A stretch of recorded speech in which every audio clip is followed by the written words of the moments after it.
that it? Yeah. You can keep going if you want. I'm solo.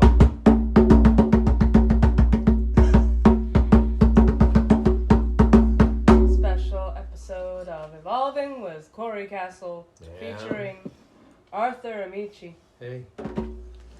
Welcome. Yes. Before we start anything, just feel like we just want to make sure there's no feeling unsafe or anything. You absolutely feel all the way free and welcome to say everything you want. And I'm so glad to be welcomed here into your home to just kind of do kind of one of these throwbacks. This is the way I kind of started doing the show, where I would just sit somewhere with somebody and just kind of unpack whatever's in their mind to kind of get the understanding of where their journey started and where it's heading. That's a long story. Thank God we have a couple of minutes. 5, 8, 10, somewhere in there. Yeah. If I say fast, I could do 5. If I speak medium, I'll 8. If I go real slow, it's 10.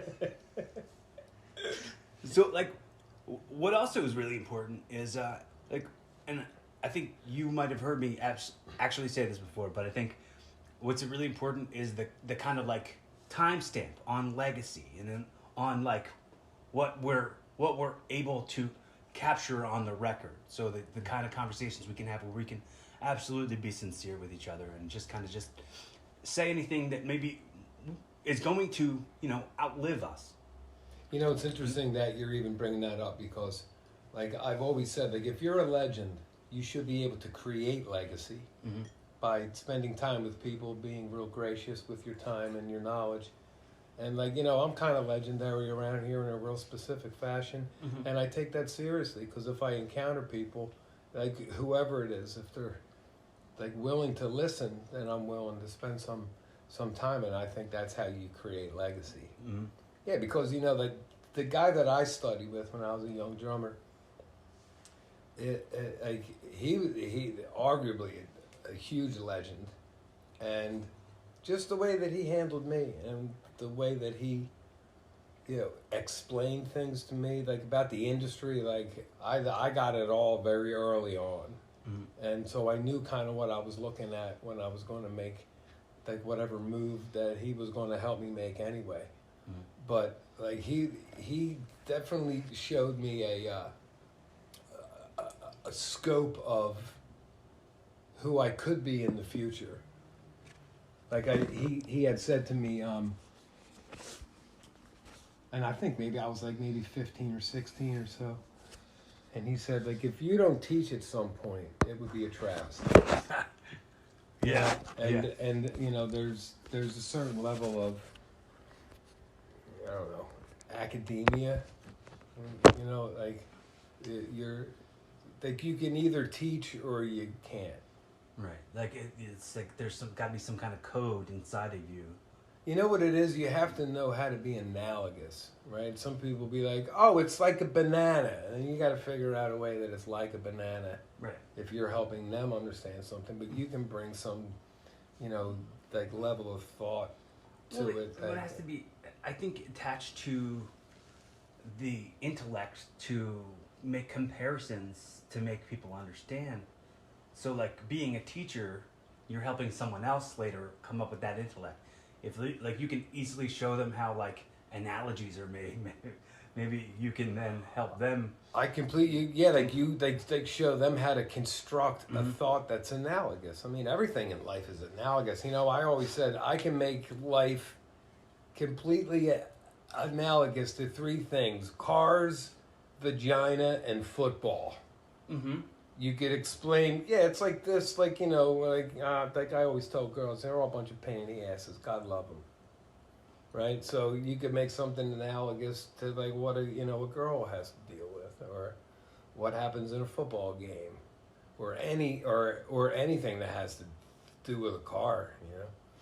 That's you can explain things, and there's a lot of what I do is audio based at this point in my life.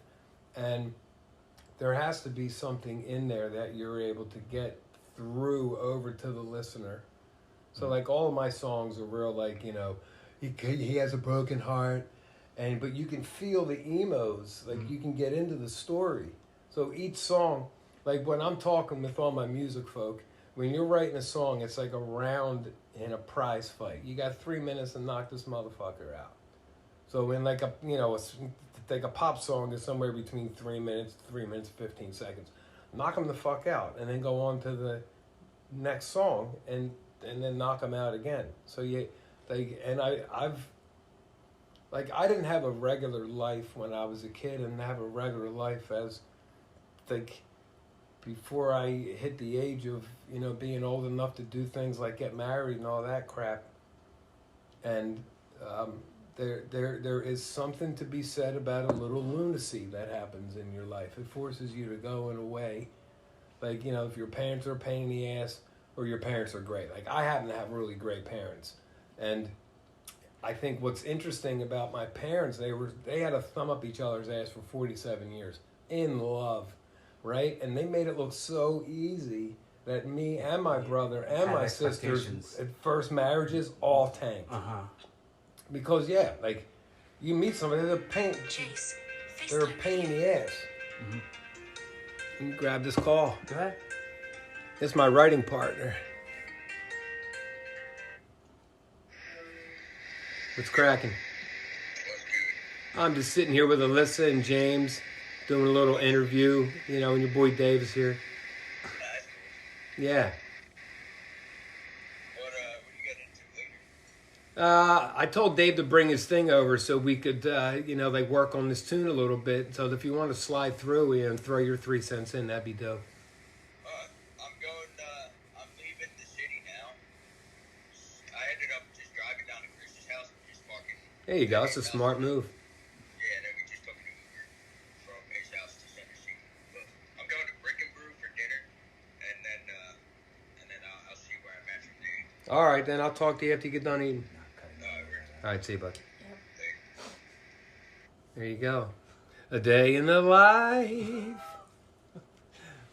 So, with that statement being made about how important the legacy is and on the record stuff, I wanted to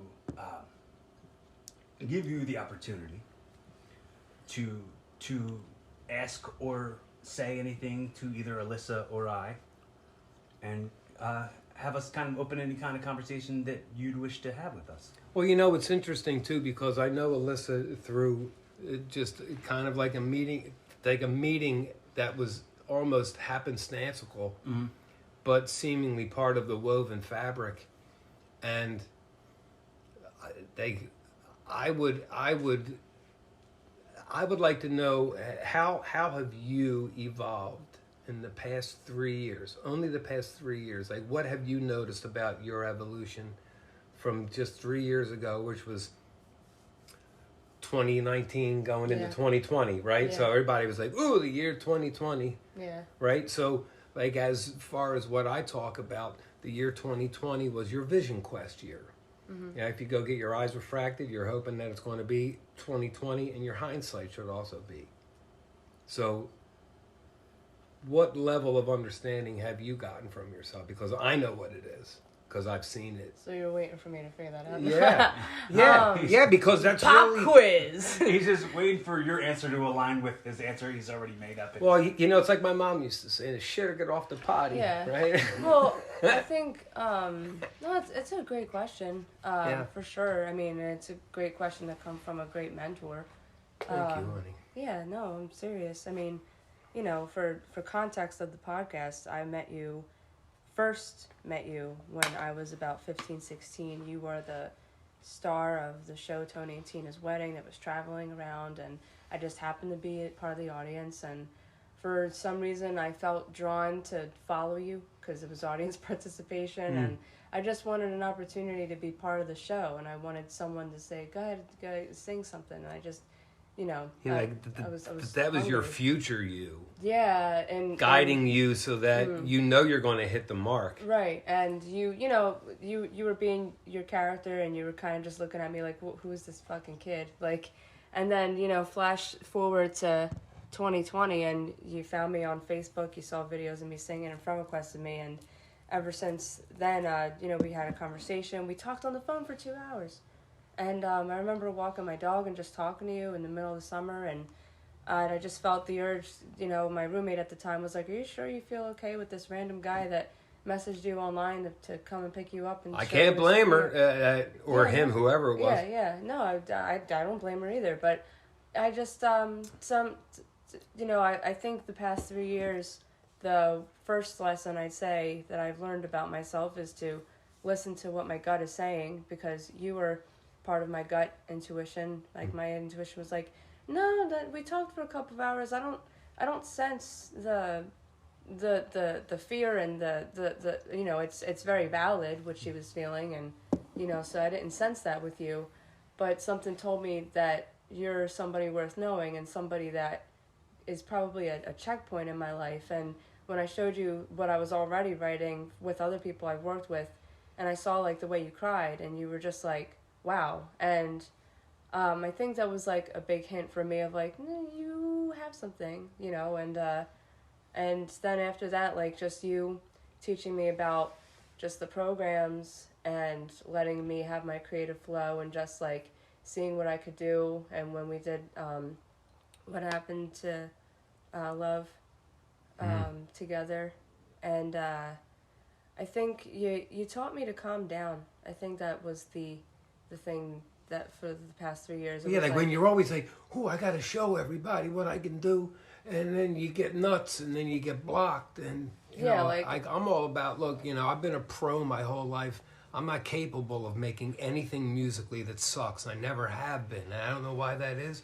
Maybe it's my love for it. It's such an outlet for who I am, just in my heart space and how I figure out my heart. You know what I mean? Mm-hmm.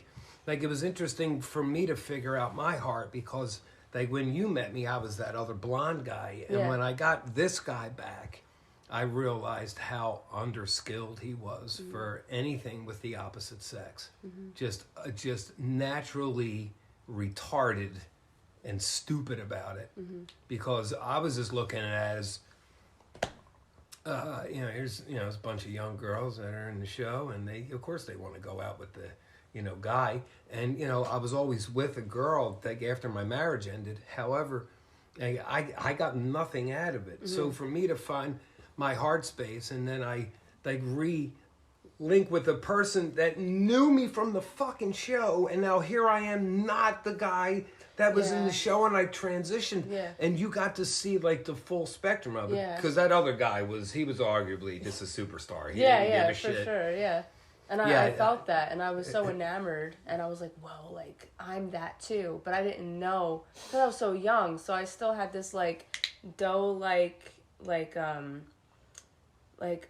if only. But, like, it's not if only anymore. Like, you are who you are. It's in your DNA already. It's already in your chart. It's already been shown to you. Like, 2019 was a crazy year for me, even before I met you, because I had to break generational curses. I had to get out of my own toxicity that was in my home, and then like within 6 months of just telling myself, okay, you're gonna do videos for a little bit and see how that goes, and then boom, like one of the things that I've always wanted in my dreams just was thrown in my face. And even then, even during that moment, I can look back now and say, yeah, no, you still weren't even fully mentally ready for what was being handed to you, because I still had a lot of growth and unpacking to do.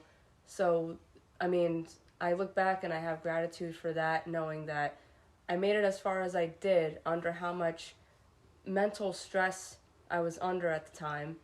And that's because the arts always lets the extra air out of the tire to give it buoyancy. The arts are always there for you. And it's amazing that I've been able to do what I've been able to do in the city as an actor in a city that doesn't support the arts. At all. And it was like it's just one of those things where I don't know.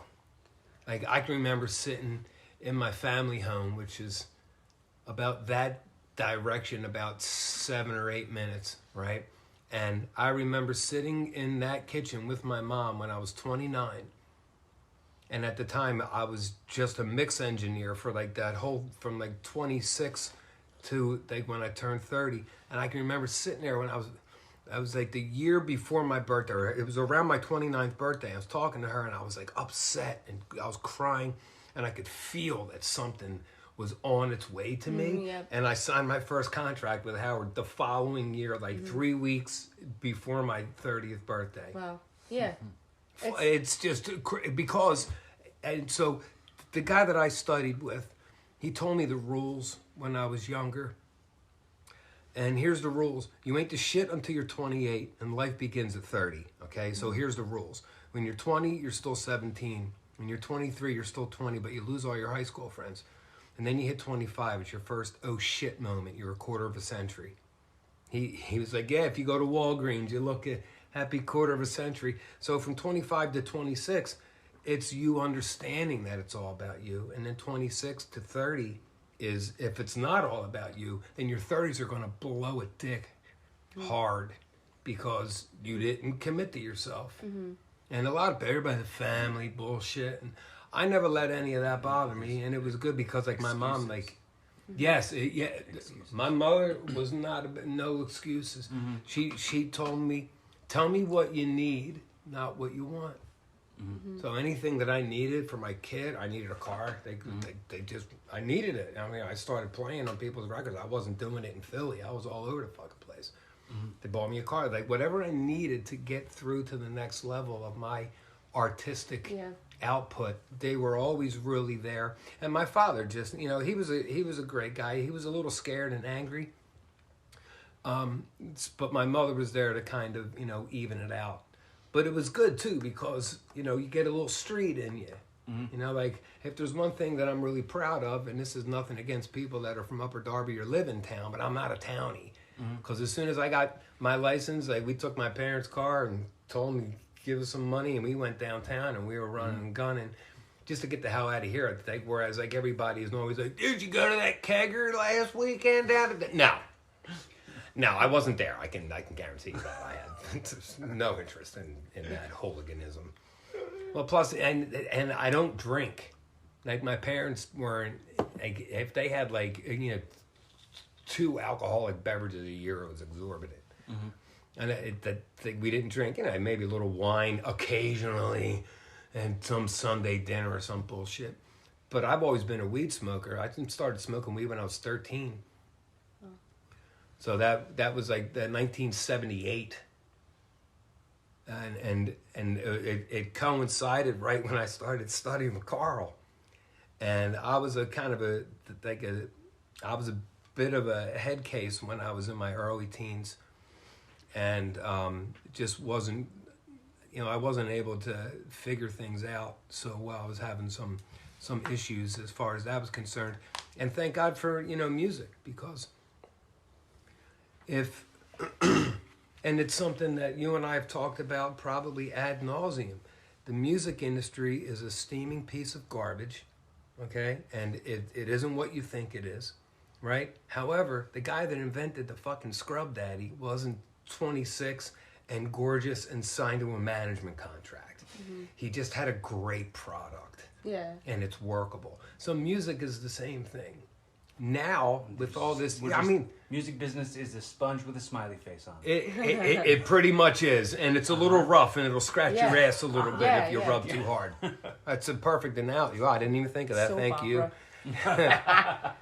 Scrub soap. Oh my God, I don't want no scrub. I love that song, actually. Thank you for bringing it up. Cool. Well, the other thing I wanted to touch on about your question is, you also taught me to go back to source, because I see both sides of it for me, because I love being colorful. I'm an Aquarius. I love being crazy theater kid and outlandish and kind of dress over the top. But when I had a moment in my career, where people were a little taken aback by that, you kind of showed me another side, and you kind of called me out a little bit, and you were like, you don't have to do all that. You don't have to have the crazy colors in your hair. You don't have to, beat your face to the gods. Like, you don't have to, you could just be you. Like, why are you hiding behind a gimmick? And that is because my mother said the same. She used to always, because I had my ears pierced when I was a kid. I did this all when I was like 15. I've had these forever. And my hair, I had a mohawk and all this other crazy shit. And I was always doing something whacked out. And my mom used to say, "You're a big, tall, beautiful boy and you don't need the gimmicks." And when I got signed, it said I had to be I was a contract blonde. And I was like, "Oh, was that a gimmick?" And she goes, "All right, I'll give you that one." Yeah. Right? But Yeah. other than that, it was... And now that I'm older and wiser, I agree with her. I don't need a gimmick. Yeah. And like, what was interesting is the other guy that got the role in the show, he needed a gimmick. I needed to get away from myself. Yeah. And it was the 3 years that or so that I spent sitting in a room just mixing records. A lot of solitary time to think, and there wasn't really anybody in there with me. Occasionally somebody would come through from the band or whatever, but it was rare. So I was really in my own thought process for a long time. And then I went from that to being like, hey, I'm like not even the same guy anymore, and now I'm an entertainer. And that's exactly how you face life every day. When you're at work here, and then you step on stage, and then I was just doing it in longer stretches of time. I'd had 4 days off and 3 days on. Yeah. For 15 years. So you get used to that flow, and it was like I actually felt kind of handicapped because I didn't know how to function as just a regular person. Yeah. I had no clue because I was always doing something that was just not. I didn't know anybody else that was actually functioning that way, and for me it was like a saving grace that I even was able to be that much of an egomaniac for that stretch of time, to be able to be that level of an egomaniac and actually show people something. You know what I mean? Because like when I sit down to play my native instrument, there's nobody that can outplay me in this area, and that's a very well held fact. Mm-hmm. And I don't even play anymore, but everybody knows me. Like, yo, that tall, skinny motherfucker, if he sits down, he's going to learn you. Mm-hmm. And that's a great honor in and of itself. But however, I will tell you this, that when I studied with Mr. Carl, he said, look, you could be in this pool and everybody's splashing around and listening to music, is pussy all over, the girls got their fucking Johns out, the whole niz, right? Or you could be in the other pool where everybody's... See, this is the pool of fools, he called it. So you could see that now on like the Instagram, and everybody's just acting a fool, like they're in some, everything's a party. Whereas I got in the other pool with the people that were actually working, not entertaining themselves with what we made, and just sitting in that space. So I never really got to do like, and I was just thinking about it. Like last night was the first New Year's Eve that I've ever spent alone. Mm-hmm. And I think that was a good thing. Yeah. Mm-hmm. Yeah, like, what am I going to do? You're going to go do the same? Happy. First of all, my new year is in the end of March when Aries season comes online, because that's the pagan new year, and that's really, it's a positive time for everybody, because the first 3 months of the year, there's no fire. So we come out of Sagittarius fire, and then we're Capricorn, Aquarius, and Pisces, and then we come into Aries. Mm-hmm. So that's the real beginning of my year. This is just a transitional year, and you go through the motions. Yeah. And since I haven't had anybody in my life, I've been able to cut myself back away from all the stuff that I didn't give a shit about before. I thought I needed to give a shit about it, but I didn't. Yeah. And like, it's interesting. Like, what I find interesting too is when you're on stage wrestling, mm-hmm. and that isn't that the greatest feeling on the planet? I'm kind of like you in it. Like we're like, I compare it and I say, I know I'm a good actor. Yeah. I know I'm a good comedian, but I know I'm a great wrestler. Right. Like when I'm doing it, everybody here is gonna feel something because I'm intending for them to feel something. Right. And like being able to know that I can hold that, makes me feel like I know exactly what you're talking about inside of like unrivaled, almost proven fact that I'm great at this. I mean, look, there's an opportunity in any and everyone's life to be able to prove to yourself that you're great. I mean, I don't know what happened, and maybe it's, people that that go to church and the Catholic, everything's about, helping people, and Jesus helped everyone, and blah, blah, blah. I'm trying to fucking help myself.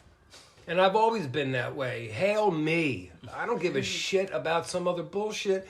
Nobody ever met God. So what the fuck are we going to... And you see that over there? That's my family holy Bible. It's been in my life since I was a child, and I've read that book 2 times cover to cover already in the history of my life. I'm 57 years old. And when you read... Yeah, and in the opening frames of this book, there's some big revelations. And through some of the stories, you could sell your daughter to some dude or sell her into... What the fuck book is that, yo? That doesn't sound right. It says humans being human. So once you understand, that's what they're pushing. Even though there's crazy evil stuff, God's going to come, he's going to come through. And guess what? You come through. You're God, right? If they say that we were made in their image, because it doesn't say we were made in his image in the book. It says we were made in their image. And that's the 12 zodiac signs, right? That's the image that we're made of. And then you choose one. So each zodiac is like have you ever met a golden that doesn't have a mouth fetish with something? They sit there and just constant. The golden retriever. Yeah. Okay. Each zodiac sign is just like a breed of dog. They all do the same thing. Like oh God, it's a Pomeranian. It's just going to be yipping all day, or it's like those little Russell dogs that just never stop running around all over the place. So you as an Aquarian. And what's your sign? Sagittarius. Well, I mean, there you go. There you go. A person that's always undervalued themselves, coupled with a sign that historically undervalues themselves. Okay? So. That is you can lean on him while he's leaning on you. Yeah. Okay? Yeah. Because you both have skill. That's why I said, when I was a young drummer, Carl said to me, he's like, hey, you could go hang out with the local guys and play. He's like, well, what's the point? Right? Or you could sit in your house and you could put a record on and you could write the chart for it and learn the record.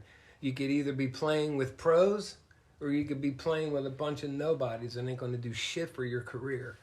And literally, that's where his head fuck everybody. Yeah. Worry about you. You want to be a professional? Then that's what you have to do. And I think because I followed what he said so to the law, that he recommended me for the work that I did for all those years, and then just climbed up through the ranks. And I don't know, it's interesting because I didn't have to even audition for my show that was offered to me. And it was because, now, I wasn't a singer, but I could sing, and everybody has heard me sing, and everybody knows that I'm a drummer, but yeah, I'm a singer as well. And I just got I remember back in the day, I had a pager.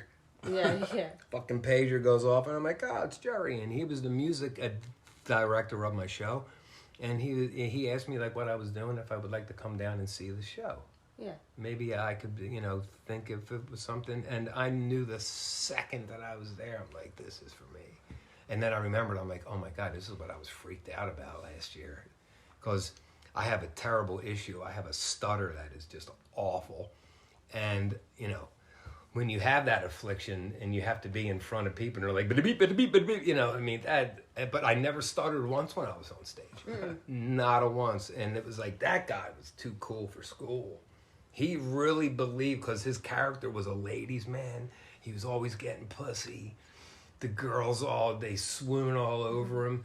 And as soon as I became that guy, the girls started swooning all over me. I'm still the same half a retarded Virgo. You know what I mean? I don't fucking know anything. Did you have long hair back then? No. Because long hair wasn't cool yet. No, man. My hair was... long hair didn't become cool till now.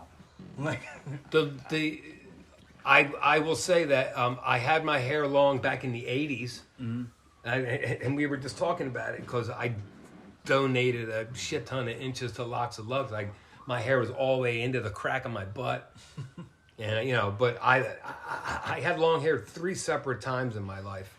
But that guy, I just want to find this photograph and I'll show you because like you could see that it's a complete and utter alter ego. Oh, yeah. I wish you were there to see this.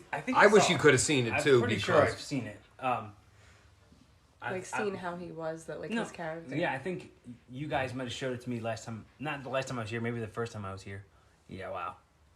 It's like a completely different person. Mm-hmm. And it was interesting to not have to have so much levity on my shoulders about myself. Right. And I could just let it go. Lose yourself in that character. Yeah. That was that's the way I always looked at it. Like, if you work in a mask, like in a, like some wrestlers wear masks when they wrestle. Like, sure. Anytime I've ever worked in a mask, I was more comfortable doing certain things, like in being certain ways. Or like being a goof that I wasn't comfortable with being a goof as Corey Castle. I can be a goof as this character because everybody knows nobody knows it's me. But they know that you're doing a good job acting because they know it's not you. Right.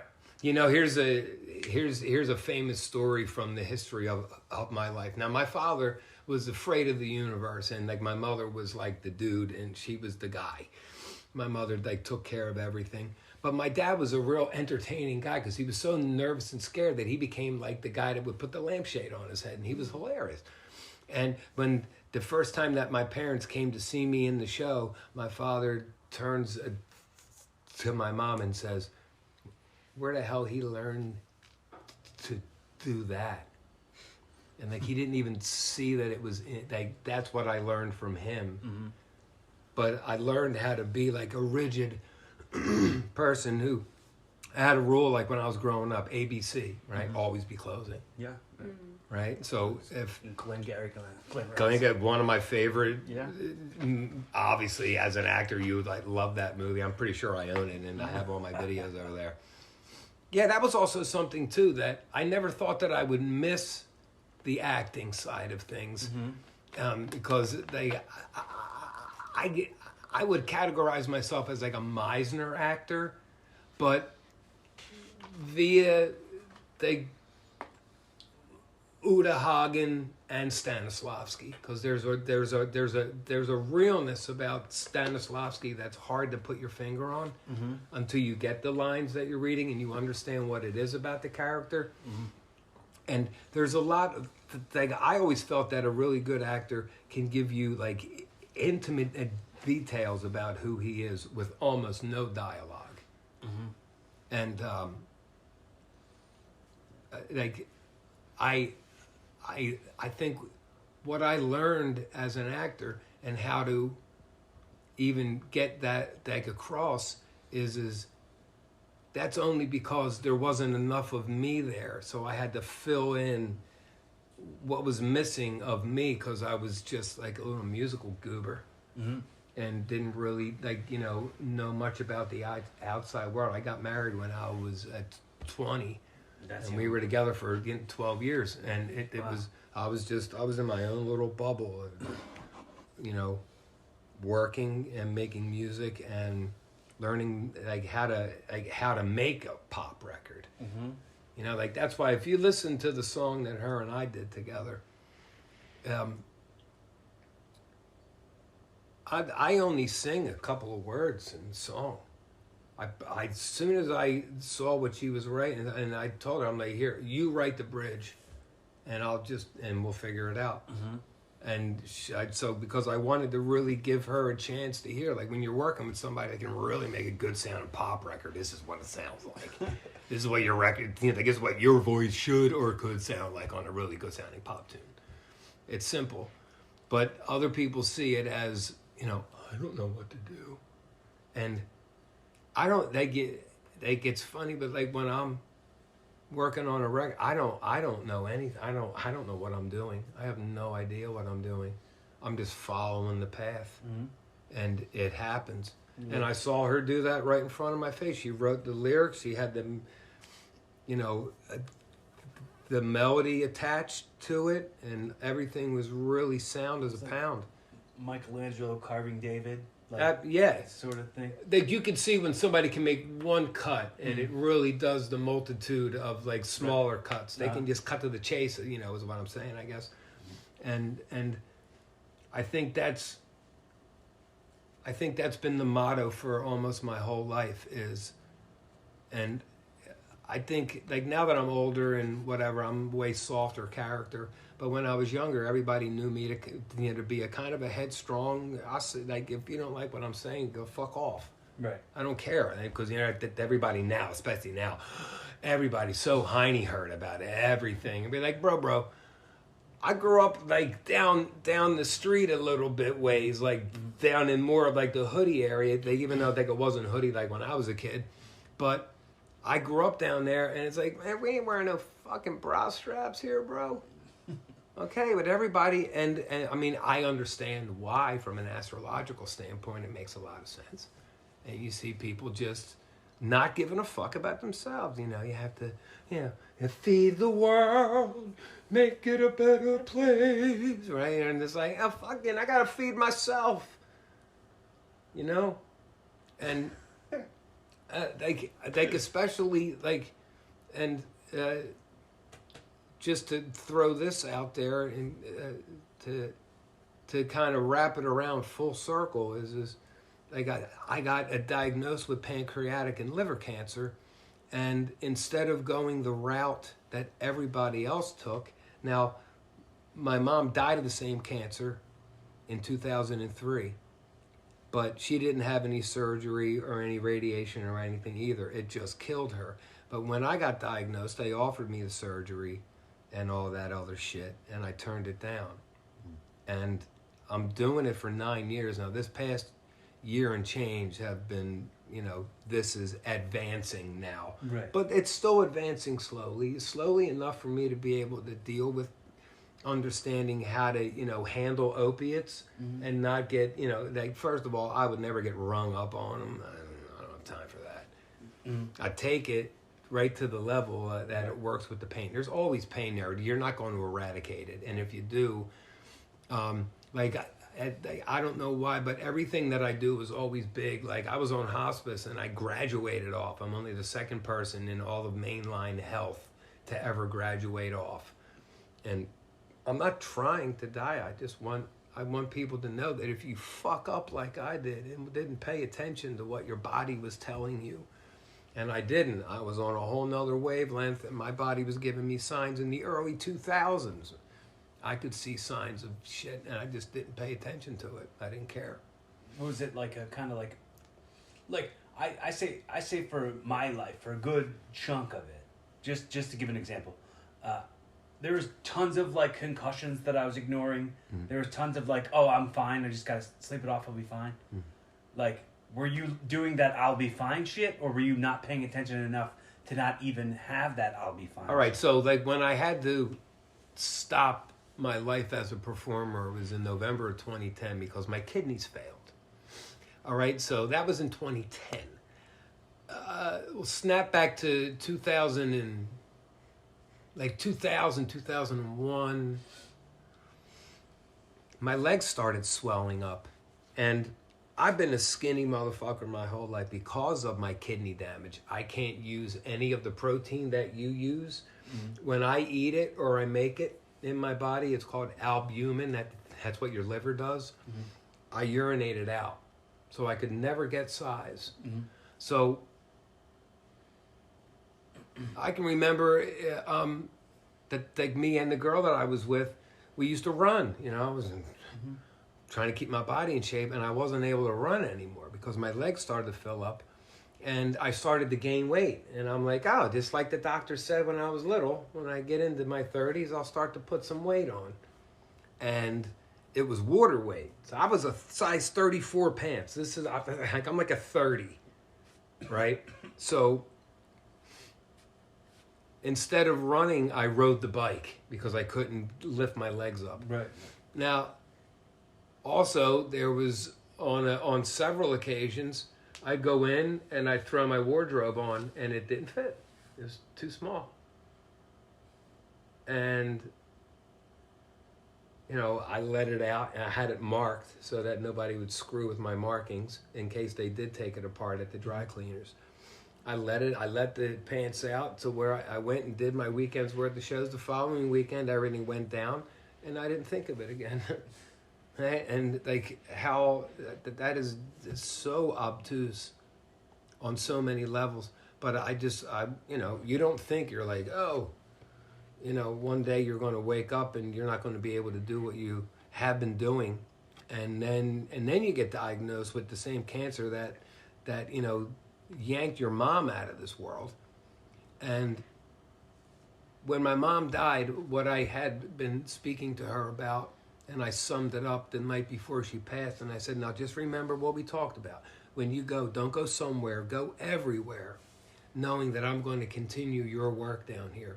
And my mother's work was, you know, when somebody needs help, don't ask them, just help them. So I've always applied that on myself, but not 100%. So this time, and interestingly enough, when I was in my almost mid-30s, I studied with a psychic medium for a little over 2 years. And she gave me a book, maybe like the first half a year that I was under her study. And it spoke about what's happening now and our ascension. And one of the big angles of it, if you're going to be that yogi type that takes that move, sexual celibacy for 5 years or better. Now, at the time, I'm like, what the fuck am I not going to be getting pussy? Have you seen me? It's not possible. Right? And it happened. And when I got to 5 years, I'm like, well, you know, it's said in the book, the longer that you can go. And at the time, I wasn't really understanding why, but now it makes perfect sense for me, because if you understand anything about the Christ consciousness, when he met his twin flame, her name was Mary Magdalene, she was a prostitute. He didn't try to fuck her like everybody else was trying to do. He helped her up and he stood beside her. And most earthly dudes, they have to orgasm. And when you get to the point where you're single for 9 years and there's nothing involving your life that way, you can understand what he was. It's not that important, that is what I'm saying. And I think he kind of said it too. You have to place the right importance on it. And it's just not important to me. And I've gone through so many weird phases of it too. It's interesting because I happened to meet somebody and I fell head over heels in love. And like musically, it's been about me just ringing out that I'm like, geez, that's like an eternal sponge. I can keep ringing it, man. And we're like 70 plus songs into this project, and there's no end in sight. And it just comes so naturally. So in a way, I was actually happy, just like you're happy that you two met. I'm happy that her and I didn't link up, because I wouldn't have written half or more than half the songs. Because I would have been like, I love you and I'm happy. And astrologically speaking, that's not what's going on right now. Everything is like, fuck you, why'd you throw the shade? The disappointment was the muse itself. Exactly. Yeah. And one hell of... Well, I mean, I've always been an emotional person, and I need a reason to write. And that was the ultimate reason. And when I first started working with my writing partner, Chase, he was just freshly 19.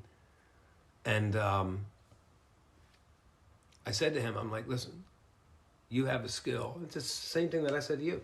You have a skill that is unrivaled. I said, so don't worry about pussy. Don't worry about your fucking friends, because nobody gives a shit. Because when you're 23, you're not going to give a fuck about any of them anyway, or maybe like a handful possibly, right? You're going to sit in this room with me, and we're going to do this. And we were in his room for 3.5 years before the pandemic hit. We did 48 songs in his room. So that was a song a month. And each month I would finish a song.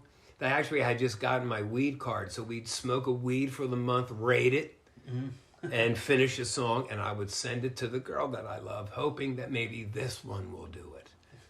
And I'm still doing it, and it's never going to change. However, when you're a great songwriter and you need something, and you're always going to get it, because, you know, I don't think there's not a lot of folk that kind of have a silver spoon in their mouth that could even write a tune. Well, I was telling her the other day about how it takes more than one swing of the axe to take the tree down. That's a good one.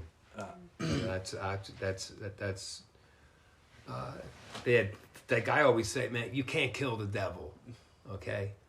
And I like the devil.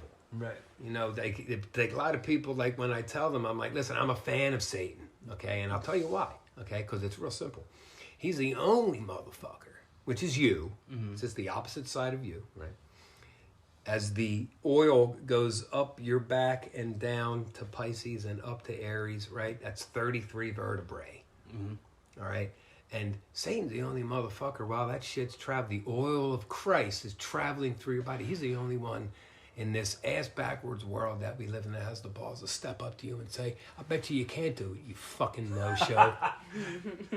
But isn't that also that oil that goes through, and I just heard this the other day, it was like something Claus, and then that's where Santa Claus got his name. That's called the claustrum. The claustrum, like it's like something that goes up and down your brain through your spinal cord. And he comes down the chimney. You know, like your pituitary gland And your is your third eye, right? Yeah. And so guess what they did? They put sodium fluoride. They just call it sodium monofluorophosphate. But they put sodium fluoride in toothpaste, in the water.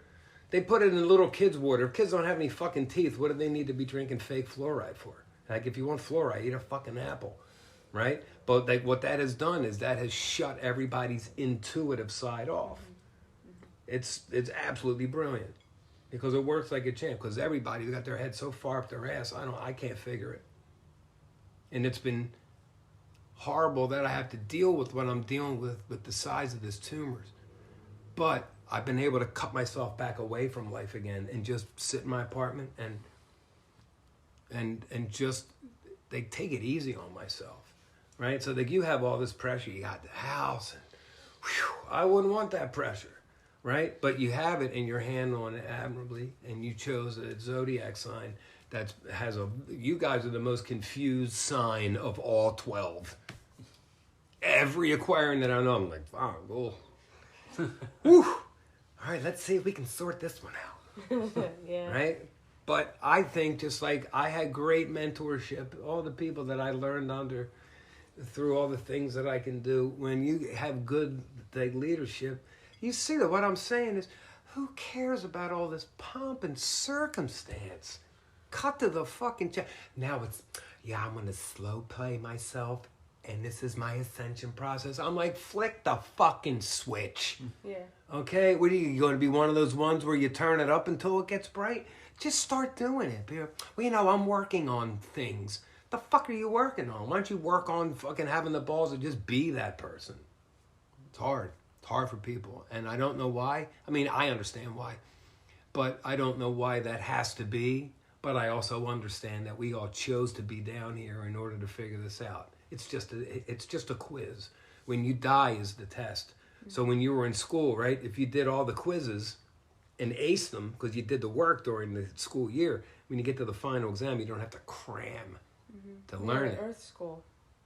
It's exact right, and if you take the word earth and you take the H at the end and move it to the beginning, it's heart, right? So it's Mother Gaia. It has a frequency that it vibrates at, just like us, right? So the whole time, what you come to find out is everything that you know is wrong, okay? It's all a bullshit lie, okay? You know what's real to you, so who gives a fuck what somebody else thinks?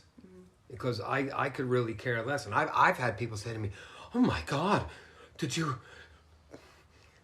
have you spoken to someone about surgery and chemotherapy? And I'm like, yeah, man, I told them to fuck off. Yeah.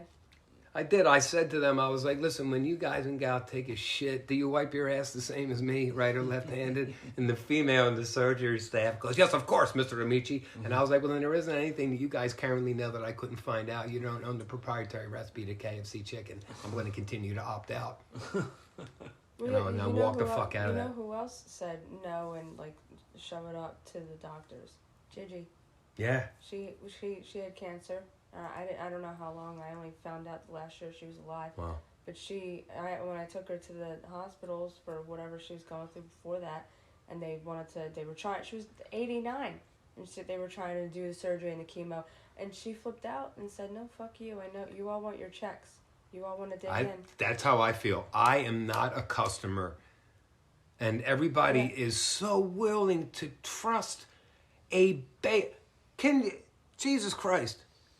There's some great people that can throw a football on a rope, right? A lot of people throw a football. There's only a handful of people that do it really well enough to be in the league of leagues, right? I always say, that when you go in for surgery, you have to sign a waiver in case, he fucks up. Mm-hmm. Yeah. Okay, right. Well, first of all, have you ever known a human being to be fallible? Of course you have. Yes. Right. I'm going to let some fallible goofball open me up. And I think we learned in 8th grade, if you open the human body up and the outside air hits the cancer, it's instantly going to make it spread like wildfire. Mm. Right? And then that's what they do. They go in and they cut it out, what they can visually see. And then what else is streaming through your body now, it's going to your brain, it's going everywhere. And then they hit you with the chemo.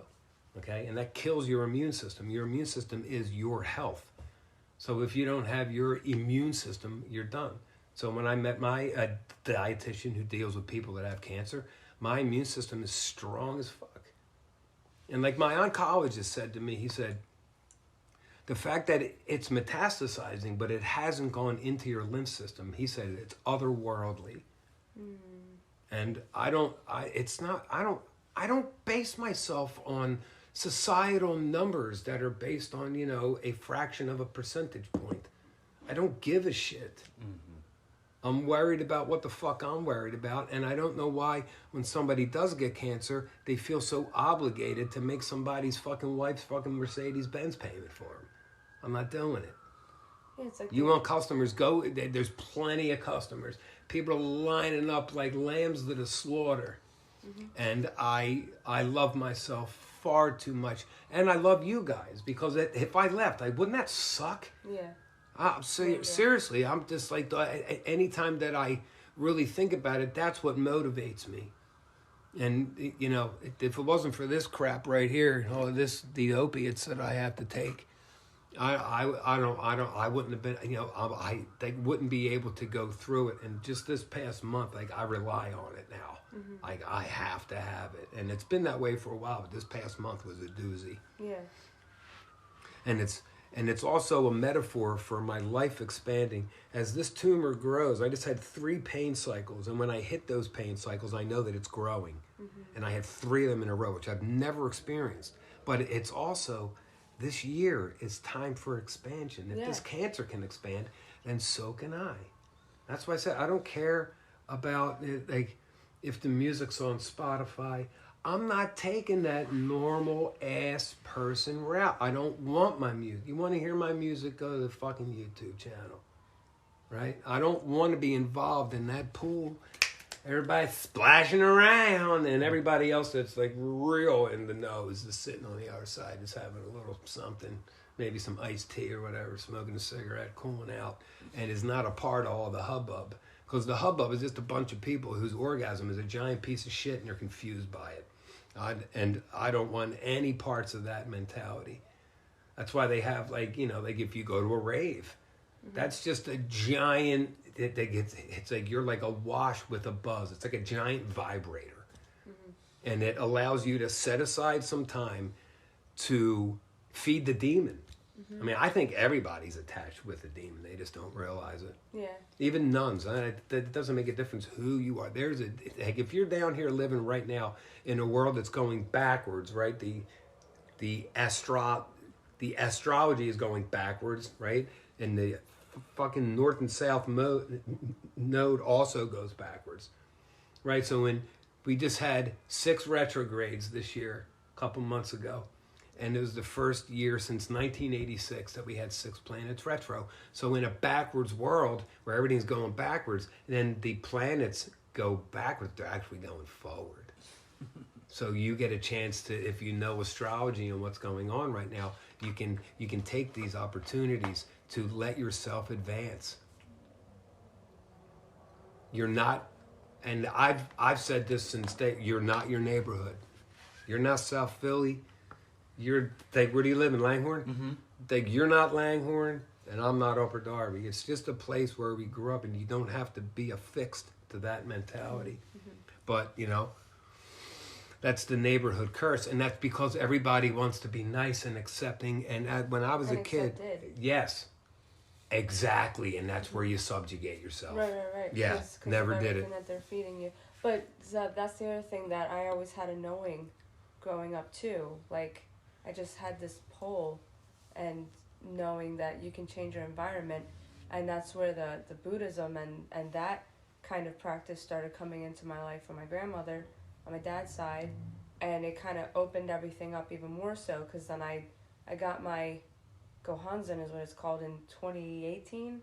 And when I really started taking it seriously, and it's just meditation 2 times a day when you really get down to the I have meditated every day since I was 27 years old. I don't miss a day. I'm not capable of missing a day. I just turned 28.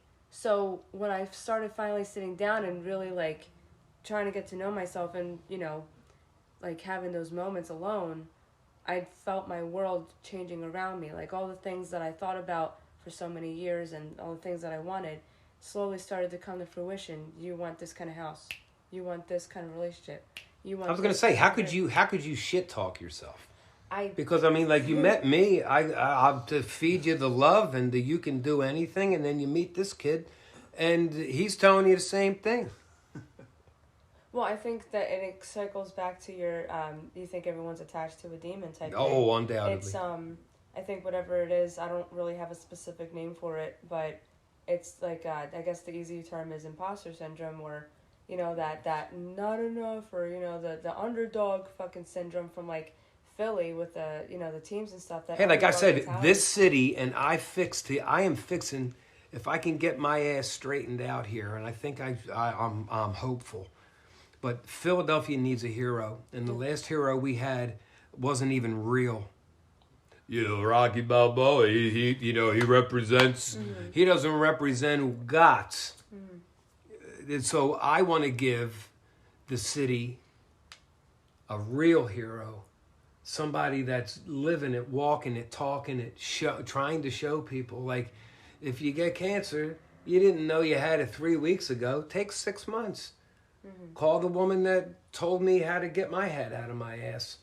And I think that's, to kind of bring this full circle, I think the one thing that you'll agree with me, I've always said, you can do it. The only person roadblocking you is you.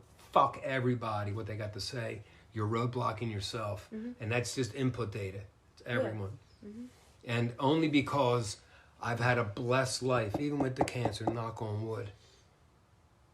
And like it's interesting to be in the arts. I never had one roadblock, one musical roadblock. Never, ever. And I see so many people that are artistic as fucking. It's like they're on the struggle bus. That's because you're your own worst enemy. Yeah. Once you just clear it out and you say, "Oh, this is." How do you step out of the pool, right? Well, you have to actually locomote. You have to lift yourself. Nobody else is going to do it. But that water will give you the thought process that you can float there and everything's safe. Well, I say get the fuck out of the pool and see what the hell is on the other side of the lip of the pool that you can't necessarily see because you're floating there. And yeah, it's a safe place.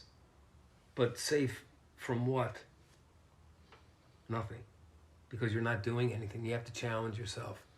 It's people that sit on their hands. Those are the people that lose their hands. Those are also back to the excuses.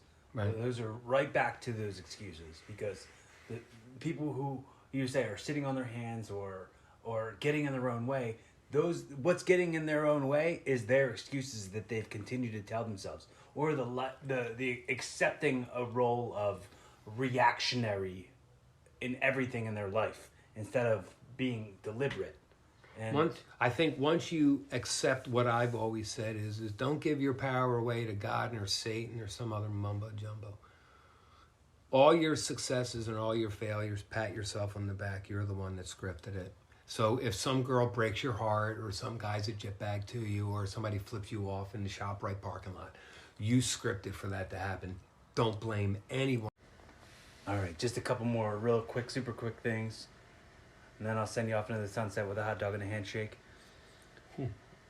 Okay, so normally the way we close is first, I meant to ask this to you right from the beginning. I know, like, you've been in the entertainment business for a shit ton of years, and you've probably been interviewed lots of times. Yeah. You've probably been on different types of podcasts. What's something you've never been asked that you've always wanted to be asked? That's a great question. And that they normally people hit on all of the surface stuff, but I think the question would be, why are you so happy with yourself at this point? Mm-hmm. Yeah. Okay. And how would you answer that question?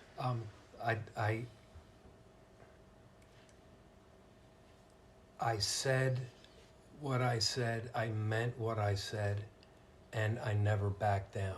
That's why I'm so proud of myself. Mm-hmm. Yeah. Because, and like if you listen to any of the music, like you'll hear like exactly what I like mean by that. I'm okay with everything, and I didn't think I was going to be. Hand to God, I was falling apart, and like we had a Mars retro last Christmas, if you remember, and then there was the Venus retro in the beginning of the year, and we have a Mars retro now, like through the holidays again. And I knew I was like, I just have to wait for that to kind of go backwards a little bit, and Jupiter just went backwards from Aries into Pisces and is now coming forward again, and is not going to reach where it left Aries, until Valentine's Day of next year. So it left Aries at 8 degrees and 23 minutes, and it went backwards into Pisces to 28 degrees 48 minutes, and now it's coming back through its shadow, and it's not going to get back to where it left. The end of July is when it's stationed and went backwards until Valentine's Day. So that's going to help me, like that statement that I just said. Mm-hmm. This is going to help. That's the proof will be in that particular pudding. Mm-hmm.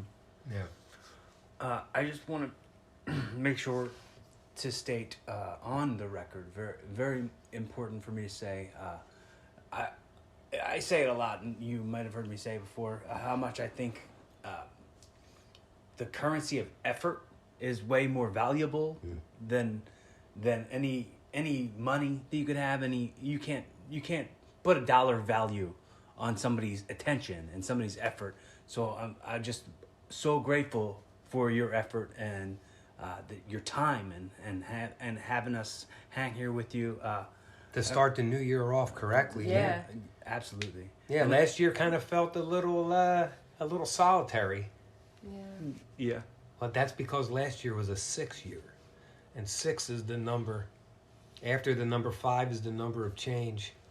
6 is us coming to terms with that we are human, and 7 is the angel number. So we just eclipsed into a 7 year. So the angel, if you can come to terms with your angel and how they're going to help you, you're going to get some help this year. Because in 2025, that's when the next pandemic's going to happen. When is it? 2025. Okay. Right? So Pluto is leaving Capricorn. Like it's going to leave, and then it's going to retro back, and then it's going to officially bounce November 19th of 2024. And then coming out of that year, I think there's going to be another pandemic. Wow. So everybody keep safe, keep your immune system strong. You can eat a bonbon, you just can't eat them every night before you go to bed. I've never had a bonbon. I've never had a bonbon. I don't. You never had a bonbon? Oh my God, they were like No. all the rage. That's like I remember that was like one of the first things. Like when you went to Whole Foods back in the Yeah. early years of Whole Foods, they had a shit ton of bonbons. Oh. That Ice it just cream makes me bonbons. automatically think of Peg Bundy. I don't know. I don't. She was a bonbon eater. She was always on that There's- snack tip. So the only knowledge I have of that reference is like hearing it on Married with Children. Yeah. But otherwise than Peg. that, I don't know. I didn't know anything. Yeah, you have about to be okay bonbons. with not having your bonbons. I'm okay with that. That's what I learned from my cancer dietitian. Like, I can't just go eat some bullshit. I'm not allowed, and at this point, I'm too afraid to. Christ, for the first 3 years when I got sick, I wasn't even allowed to have any coffee. I had 3 years with no coffee. Wow. Yeah, it sucked. It must have been tough for you. It was, well, but I face the facts. I look in the mirror and I say to myself, yeah, I bet you can't do it. You fucking no-show. Right? And then, and then I always had, here's my stock answer. You're going to hear two sounds. The first sound will be a sound of a zipper. And then the second sound will be the sound of my cock hitting the floor and making a thud. Okay? You can suck it whenever you want. Right? You got to have balls. You got to have balls. I might as well show them to you. I promise I keep it well kempt. It's groomed. He keeps his eyebrows waxed. What's his name? Mr. Carlos Wazoo. It's got a whole routine, right? Dude, he keeps me. There's some nights I hear. Right? And he's practicing. He's got wardrobe changes. He comes out as Liberace in one scene. And he's singing and he plays. And, so like if I'm ever with a fucking girl and and I start. And if you hear the music, I'm going to have to lean back with it. You don't have to watch the show. He's been keeping me up at night. Listen to the fucking thing. He's got this whole thing worked out. Fucking wardrobe changes. Just let him have at it. Considering this is audio only, I'll just give That's a a little shame context.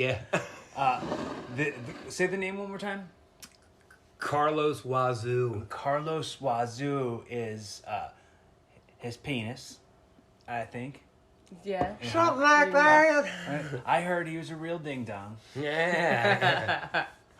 He is. He But seems to have some musical abilities. So. that and he's like a little taller than the average guy. You're welcome. You're welcome. We do a segment on the show that I call audio time travel. Audio time travel means basically like considering I was saying how like this audio is kind of outliving us, right? It's going to be here after we're not here anymore. Yeah, it'll be archived somewhere. So I've been saying in 2042, but now I'm going to say 2043 because now it's New Year. Today is New Year's Day. If you're to speak to somebody, to deliver a message to them exactly in 2043, anybody who cares the most about you or anybody who's cared enough to go back to this audio, what messages would you be giving to them? You're speaking to them directly at this moment in 2043. Like, do you see how following somebody else's rule book fucked you over? That's my statement. Yeah. Follow your own rule book. Because everybody, I'm pretty sure that like, if you think back, right, to the year 2000. Conan, man. Right? When you think back to the year 2000 and then you come to now. So it's basically what you're saying is from the year 2000 kind of to now-ish. What's going to be different? And imagine how much everything is. It's still the same. We had cell phones and shit. Right. Now they're just faster. Right. So imagine the more cell advanced. phone we're going to have and it'll be faster. And you're not going to pay for anything with cash at some point unless you really have to. But there's going to be a lot of shit that's going to it'll turn into more like the Jetsons. We're just not going to be flying through the air and electric cars are not the answer. Mm-hmm. Yeah, so if you're driving an electric car in 4043, that's I'm sure more there's than a 20 charging station and you don't even have to pay. they put a thing in your hand and you scan your arm and they Yeah. put the thing in and they discharge you. Kind of like an Easy Pass now. Like if you don't have Easy Pass and you drive through, they take a picture of your license plate and they send you the fucking bill. I think there's the Neuralink, that chip that they're gonna do, like Elon Musk is working on. No, they're already doing it. Yeah, they're working on that. Yeah, it'll be. I was just saying to myself actually yesterday, man, it sucks that I'm not going to be here in 20 years because I would love to see what's going to go on. Yeah. It's going to be pretty. Just communicate with us, and we'll tell you all about it. We'll keep All right, tabs. I'll be Yeah, like, just- listen, you guys are there. So just check in with us, and we'll let you know. I promise how it I'll goes. do that. All right. You'll hear like, and then I'll come in and be like, hamana. How you guys doing? There's no cancer in heaven. Well, like, can you, what news, action news, breaking news.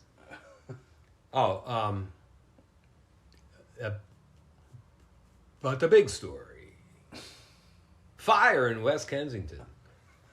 Like, there's a fire in West Kensington every week. Yeah. Yeah, I think they just play that event. Poor, yeah.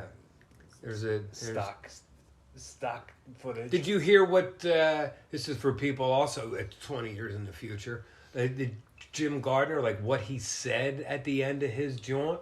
No, what did he say? I'll play it for you because I have it. Okay. Yeah, and he's basically saying,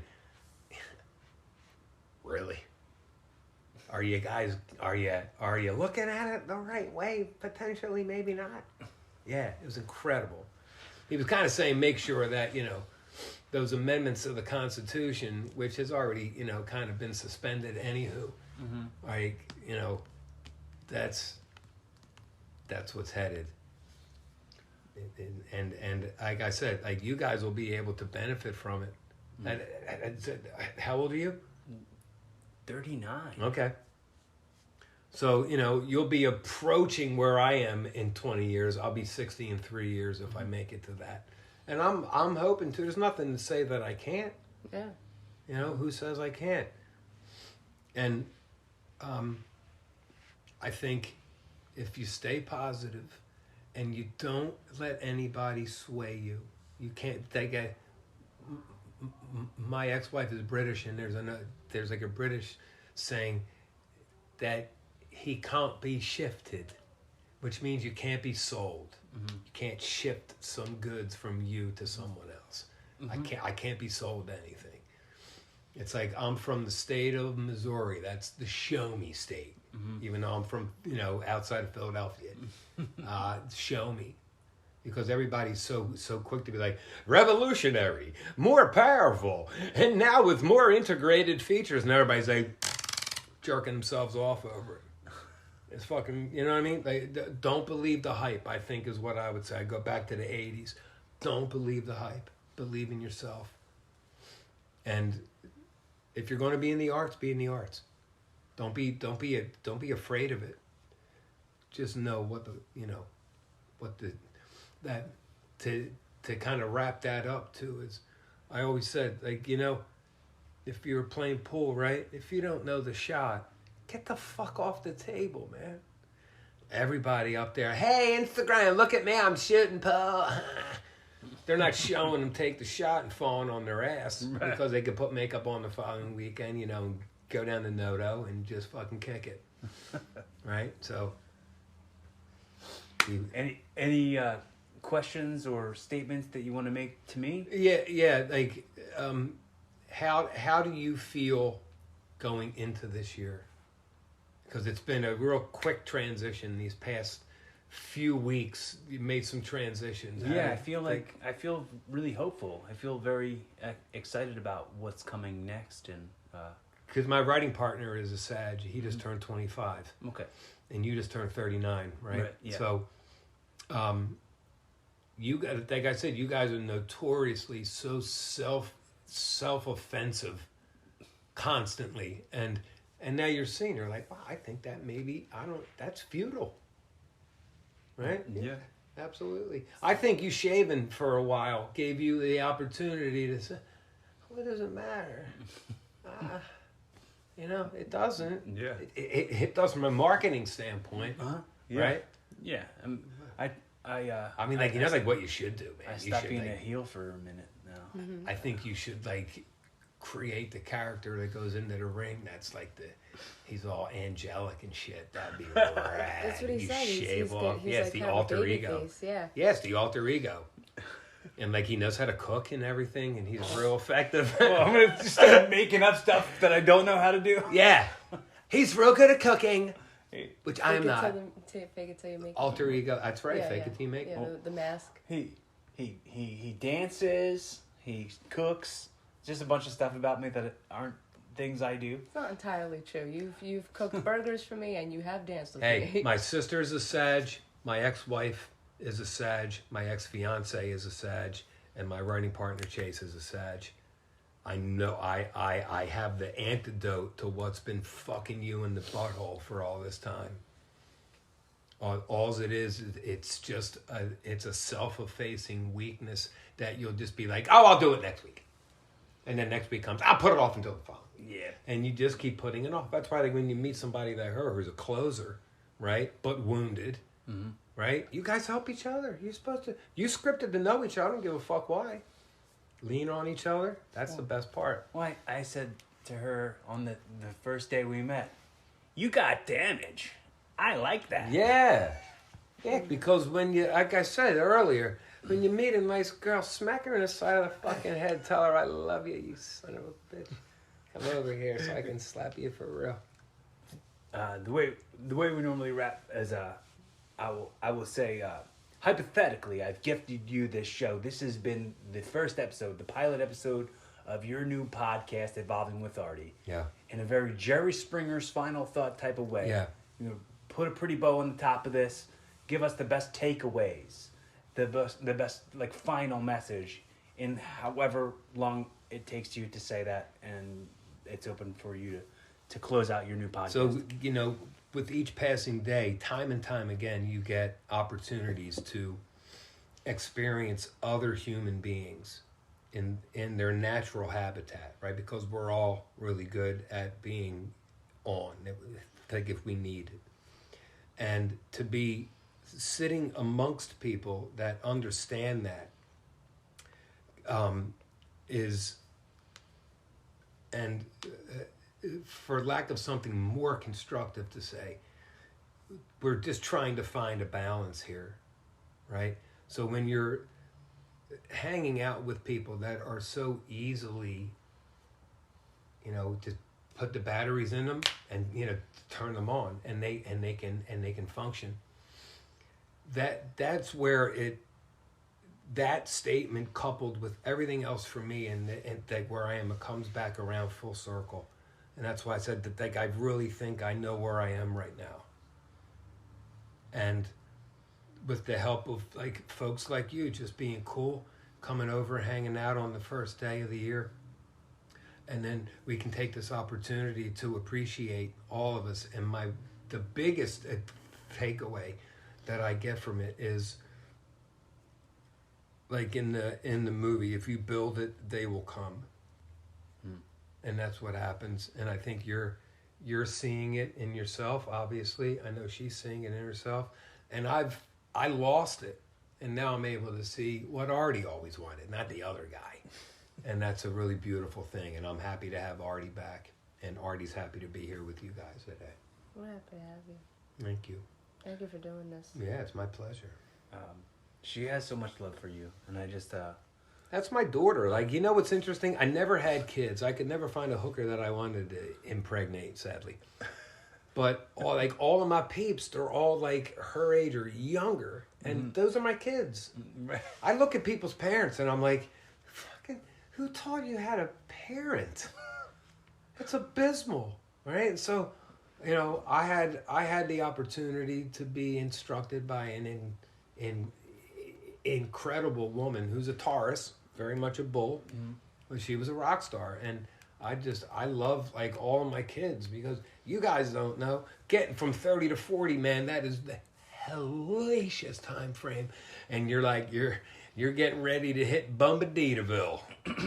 40 is where it really starts to make sense. And I will tell you this, and from 45 to 50 is where you pull your head out of your ass, officially, all of us. And you're going to get a surge.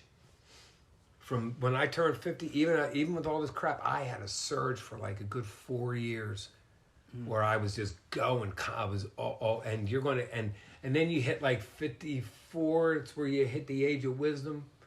And 55, 56, now I'm 57, and that surge has been over for a while, but you get it, and you're in the best time of your life, man. You're in the best time of your life. Just be secure. Thank you. Yeah, be pure and take the tour. That's a lyric. That's a lyric. Yeah, it's from a song. Mm-hmm. I can't think of the song right now. Oh, it's the Deborah Harry rap. Remember that song? It's called Rapture. Okay. You remember the first, like I think the opening line is Fab Five. Freddie says, oh man, I can't think of it now. I think he says Fab Five. Freddie says everybody's fine. DJ's spinning. I say my. It's like the whitest rap ever. But yeah, she says, "Be pure, take the tour." I couldn't tell you why that popped into my head. Thank you, Blondie, for that little hand up. Happy New Year. Did you do any impressions? Because I think of my speech problem, I'm a really good mimic. And honestly, like musically, like if I hear something, I don't have to hear it a second time. I could play it. It You doesn't do matter. any famous impersonations? I'm trying to think if I do any. No, just kind of like random people. Like, spending all the time with a girl who was British, you get a chance, and you hear what they're up to, Artie, what I mean, love? Right? Or, just to put this into perspective, like when I first found out that I had the cancer because my kidneys are fucked up and there has to be a kidney specialist there, and it was this little Indian chap, and he came into the room and he goes, "Mr. Amici, we would like to put the contrast in your bloodstream. We've seen some things that are very disconcerting." Right, so if I hear it, I can mimic it, and like famous people, I don't know, like the people that can do the famous people voices, that's incredible. Yeah. That is incredible. Like now that I think about it, back in the day, oh my God, Howard Cosell, everything was absolutely stunning, and you want to know why he spoke that way? He's a stutterer. Isn't that amazing? Howard Cosell, one of the biggest broadcasters. Through the stutter. Well, like what I learned is if I apply some type of a beat, everything I say, it'll just flow out in every single way, right? So what he did was, and I only know this because he was on the Brady Bunch when Mr. Namath won the Super Bowl, and they were there to see Bobby Brady. And Bobby Brady got a chance meeting, to meet Namath, and who was with him but his handler, Howard Cosell. Uh-huh. And there was an article in the Sunday Inquirer on the television page. He was on the cover, and it said he was a lawyer, a broadcaster, and a stutterer. And that's when it all hit, because I can play any frame of time. Mm-hmm. So when I have to speak without that being a part of my issue, I just apply some type of a format. And if you listen to everything he ever said, would never get confused. Right. So he really kind of put an emphasis on everything, and there's not one thing that he would ever, you know what I mean? He was fabulous at it. And I remember thinking to myself, fuck, I got it, So when I was on stage, I would just be like, this, right, lasers, right, and everything was magnanimous. And it was interesting, though. I was able to put being like a good person who can play an instrument and like mold that all together. And then you learn what I call like when you're like a news broadcaster, the girl that does the weather, and they have the arm drop and the arm movements, and then the arm drop. They'll be sitting there doing their thing, and they have their little clicker, and then they go to the to the page, It tells them how hot it's going to be or how cold, and they press the button, and then they have the arm drop, and then they open up, and they do all that. Hand gesticulations is what we learned when I was. Presentation. Yeah, that was that. You know, like, did you ever read the Uta Hagen acting book? Yeah. Right? She pretty much sums it up like what I'm saying. Yeah. You're either going to be, and like, you know what else was a great book that I read back in the day? It was the Michael Caine Yeah, book. we talked about that last That year. is such a killer. Yeah. Wardrobe's Acting and going to film. Yeah. wardrobe you, makeup's going to make up you, set's going to set. Read the goddamn lines. And try not to stutter like a fucking idiot. That changed the game for me. I think. That's a massive... That book was, I think Michael Caine's book was what made me go like, from like somebody who's just doing this, like, for goofs, for fun, to somebody who like really wants to do this and they take it seriously. When you apply that, like all those rules that are in her book, it just makes perfect sense of everything. Like, it actually makes Meisner, where like, I'm not going to call this, you know, a spud. You know, it is what it is. Right, so right. I'm gonna take, say, that's a, mug, or that's a bowl. It's not something else. So it's like, when you're acting, obviously everything's going to be there. You just have to call it like you see it. Even if you're like, because like life is an improv, right? Isn't like life an improv? Yeah. Did you ever think, like, I'm moving my lips right now, but how do I even know what the fuck it is that I'm saying in order to go from this spectrum over to that spectrum from a thought process? It's really in real time. It's you know what I was saying? The future is now. Every time. And now. That was our conversation too. You said the song was already made. That's right. Oh, yeah. Out of all the songs that we've done, they were already written in the future. I just shut the fuck up while I'm working on, and they stream right over me. Easily. Easy peasy. So, in your best accent or impression, or however you want to do it, the closing line to the show is, "Be fun, have safe, keep evolving." Can you throw one of those out there? Be fun, be safe, and keep evolving. Thanks for doing this, Art. My pleasure. Thank you guys for having me. Oh, Thank you, of Liz. course. Thank you, I James. love you. So much love here. Love you We're guys. Hugs. Get a big old hug in there. Somebody smells good. Everybody. I also want to make sure I say, Artie, dude, if you ever feel like you need me to be a resource for you in any way, don't ever feel like you can't call or text me. I'm always here. I promise. This is what I learned last year when I went on hospice. Is it's okay to ask for help, because I was real stoic. I wasn't asking for any help. And I was like, you can ask for help. People will help you. Yeah, so man. I'll definitely take you up on that. Don't ever be feel- like, listen, I know you live like all the way up Route 1. However, I could really go for some ice cream. Would you mind bringing it down for me? They have stores up there, don't they?